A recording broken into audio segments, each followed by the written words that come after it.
Molly, a dedicated public servant in a quaint small town, found herself entwined in a peculiar marital situation. 8 years ago, she tied the knot with Michael, her fellow public servant. However, their careers demanded constant relocation, forcing them to lead separate lives despite being husband and wife. The absence of children only accentuated their solitary existence. Night after night, at 9 p.m. sharp, Molly would receive a familiar message on WhatsApp from her husband. "Damn, I have a meeting tonight as well," it would read, followed by a brief exchange about their uncertain reunion. This routine, albeit predictable, was the closest semblance of communication they shared throughout their marriage. To outsiders, their arrangement might have seemed like a marriage of convenience, a notion exacerbated by their profession as federal civil servants, often deployed to different military bases every few years. Yet, within their circle, such separations were the norm rather than the exception. 2 years ago, during one of their fleeting WhatsApp conversations, the topic of purchasing an apartment in Molly's hometown of Jackson, Mississippi arose. Hopeful yet resigned, they entertained the notion of cohabitation should fate allow. Their dialogue, though terse, hinted at underlying sentiments of longing and uncertainty.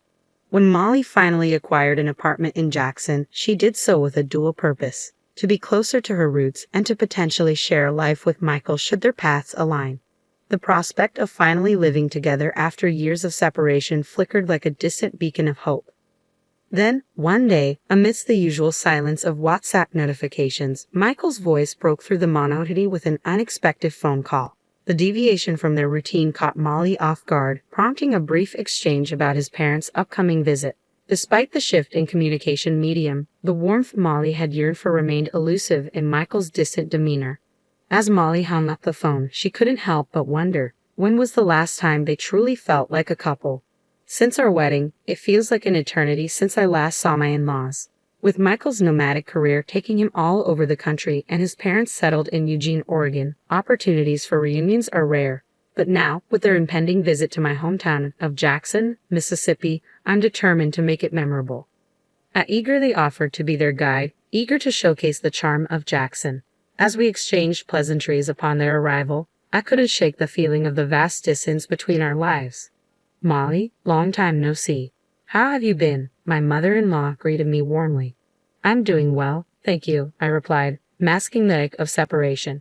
"Michael has been living alone for a long time. Sorry for not being able to meet up," she continued, acknowledging the chasm between us. "Don't worry, we're kind of like air to each other." "Yes, that's what we were to each other, Michael and I, for better or worse," I confessed, a bittersweet smile playing on my lips. Seizing the opportunity, I proposed a day out, suggesting we explore the Windsor ruins, a local marvel. As we marveled at the majestic remnants, my father-in-law drew parallels to their beloved Shelton Murphy Johnson house in Eugene, reminiscing fondly about their hometown. Despite the allure of the ruins, I sensed a yearning for familiarity in their eyes. And so, our adventure continued with visits to the petrified forests and other local gems. My mother-in-law, captivated by the city's charm, began entertaining the idea of a longer stay. "I've fallen in love with Mississippi. Thank you, Molly. Would it be all right if I stayed here for a while?" she asked, her sincerity touching. "Of course. I'm usually not home during the day, so I'll give you a spare key," I offered, touched by her newfound affection for my city. Days turned into a week, and still, my in-laws showed no signs of departure. Faced with their reluctance to leave, I mustered the courage to make a proposition. "Well, if you like it that much, I can lease it to you for $600 a month," I proposed, hoping to bridge the gap between our lives even further. "I can just stay at my folks' house in the city in the meantime," I suggested, hoping to ease the tension. Upon hearing my proposal, my father-in-law's anger erupted like a sudden storm. "What on earth are you thinking, asking family for money to lease? You should let us use it for free," he exclaimed, his frustration palpable.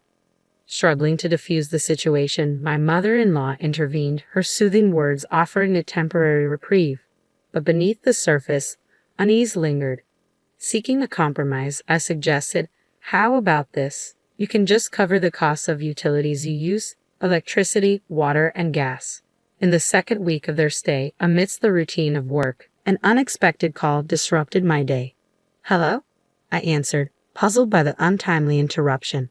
"This is Brian, the Front Hills property manager. We received a call from the folks downstairs reporting a water leak from your apartment. The voice on the other end explained urgently. Can you come over right away? We can't go in without your permission. Balancing my responsibilities at work with the urgency of the situation, I finally seized the opportunity during my lunch break to investigate the matter. Upon arriving at the apartment with the property manager, I was met with surprise from my mother-in-law. "Oh, Molly, what brings you here at this time? What about work?" she inquired, her concern evident. Ignoring her question, I focused on addressing the reported issue.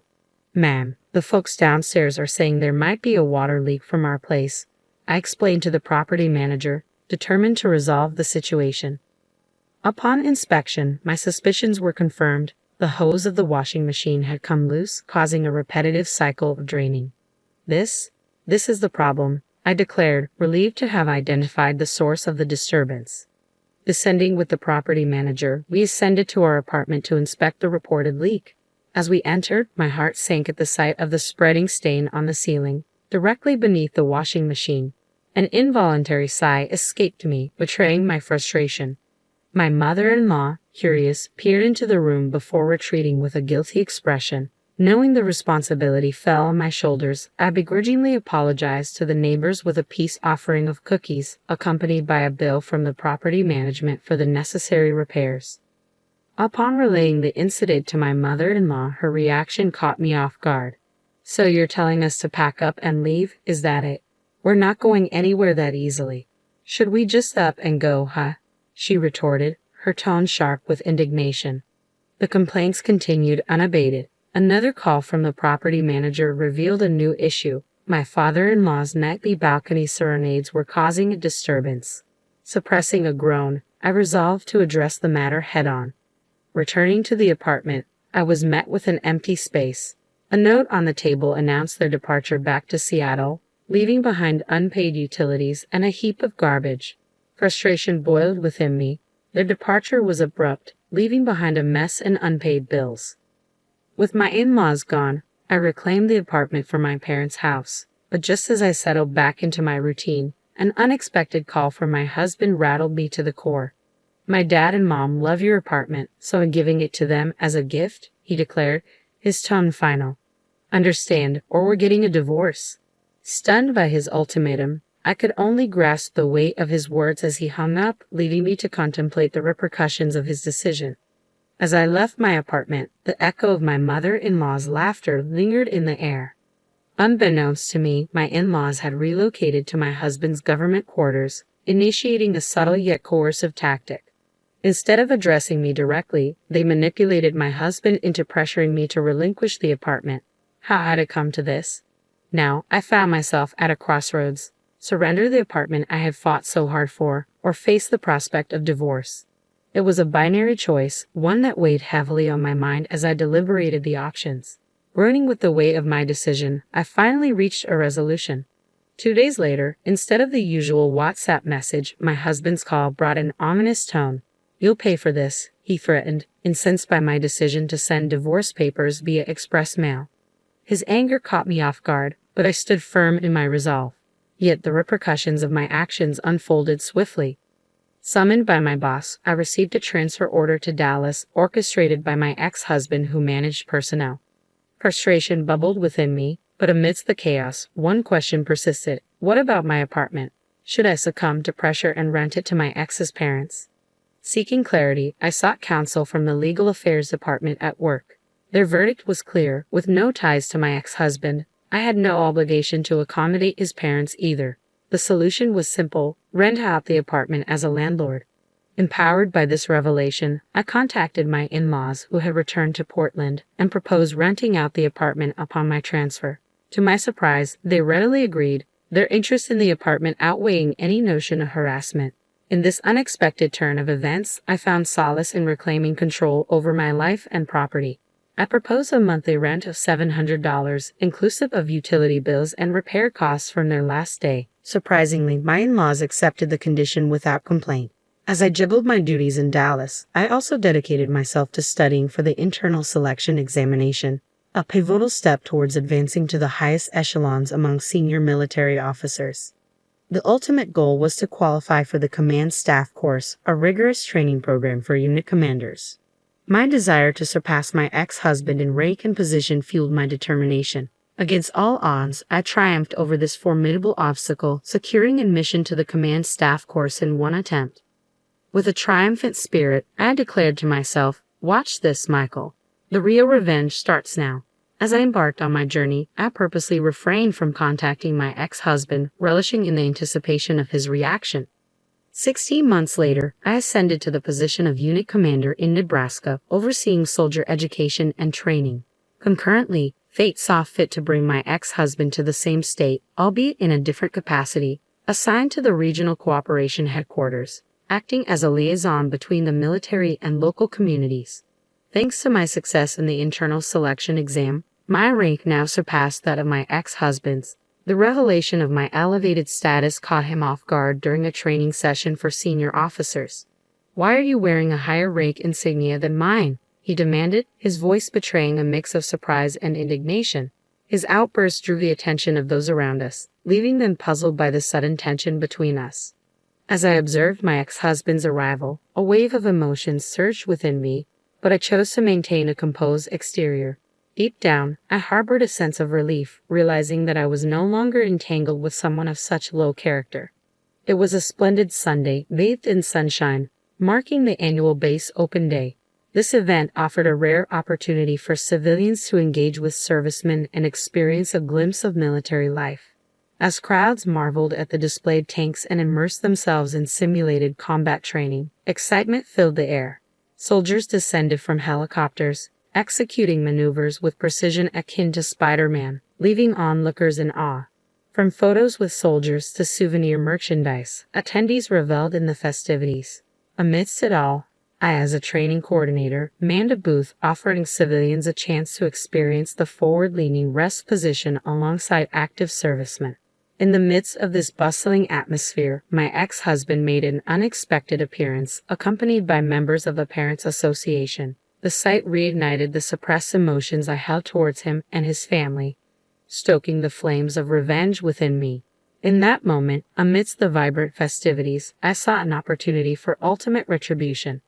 I couldn't let this opportunity slip by. "How about it, Mr. Over there? Mom and Dad, would you like to join us too?" Before I knew it, I found myself calling them over, reluctantly ushering my ex-husband and former in-laws to our booth. With a determined yet subtle forcefulness, I fitted my ex-husband with an iron helmet and positioned him amongst the other servicemen. "All right, in the military, we assign everyone a number," I explained, suppressing a smirk. "When I say start numbering, the person on the right will say 1, then the next person 2, and so on." I orchestrated the lineup, strategically placing my ex-husband at the far right in the coveted number 1 position, surrounded by a mix of servicemen and civilians. "Numbering start," I commanded, relishing the control. As the exercise commenced, my ex-husband's prompt response and rigid stance almost broke my composure. Suppressing the urge to laugh, I reveled in the unexpected amusement of the situation. Following the lineup, the instructor, a seasoned serviceman, delivered a concise lecture on the forward-leaning rest position. Participants, including my ex-husband, diligently followed suit, repeating the moves until they were proficient to a certain extent. From that moment onward, I assumed command. "We're going to conduct combat training," I announced, addressing both soldiers and civilians alike. "Soldiers, be mindful of your muzzle direction. Civilians without guns, please simulate." With a firm directive, I rallied the 9 participants. "Target the tree ahead, forward." We're maintaining a low profile, advancing by running, using the tree for cover, I instructed, orchestrating the exercise. "Keep your weapons pointed towards the enemy direction, and let a portion of the team move forward in a bounding overwatch." Number 1, bounding overwatch, move forward, I commanded, pushing my ex-husband to his limits. With each directive, my ex-husband, an active duty soldier, obediently followed, crawling along the ground with his rifle. Amidst the spectacle, laughter erupted from the crowd, unaware of our personal dynamics. To them, it was merely an amusing display of a female commander directing a male soldier. However, my ex-husband's parents wore grimaces, perhaps realizing the reversal of power dynamics. In the hierarchical world of the military, my ex-husband had always asserted dominance, both at work and in private. Yet fueled by frustration, I undertook and aced the selection exam, turning the tables. Refreshed by the experience of asserting my authority, particularly in front of my ex-in-laws who had once looked down on me, I reveled in my newfound confidence. Days later, my ex-in-laws expressed a desire to move out, freeing me to commute from my own apartment, a symbolic victory. Ironically, encounters with my ex-husband continued, but each time his grimace brought me secret pleasure, a silent reminder of my newfound empowerment.